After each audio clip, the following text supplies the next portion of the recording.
les bonnes œuvres et la vie éternelle.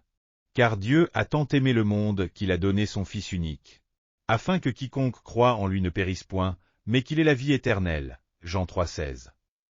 Certains chrétiens, lorsqu'ils lisent l'histoire du jeune homme riche dans Matthieu 19,16 à 22, pensent que, pour obtenir la vie éternelle, il faut vendre tout ce que l'on possède et le donner aux pauvres, et cela leur laisse un goût amer. Cependant, si la vie éternelle pouvait être obtenue de cette manière, personne n'entrerait au ciel. Le ciel ne s'obtient pas par nos actions.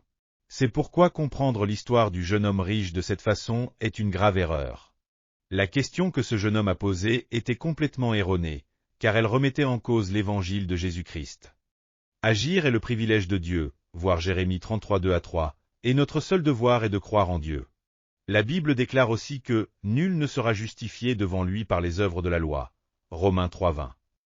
Cependant, ce jeune homme cherchait à obtenir le salut en observant la loi. Ce jeune homme affirmait avoir observé tous les commandements de la loi. Il pensait l'avoir accompli suffisamment de bonnes actions pour être sauvé et demanda « J'ai observé tout cela, que me manque-t-il encore ?»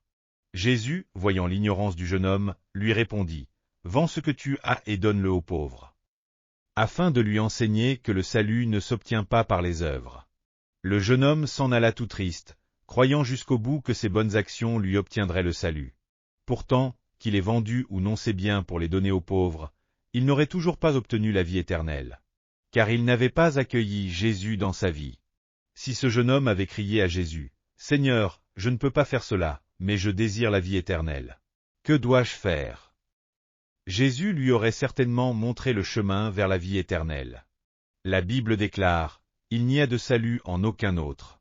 Car il n'y a sous le ciel aucun autre nom donné parmi les hommes par lequel nous devions être sauvés. » Acte 4, 12. Il suffit de croire en Jésus.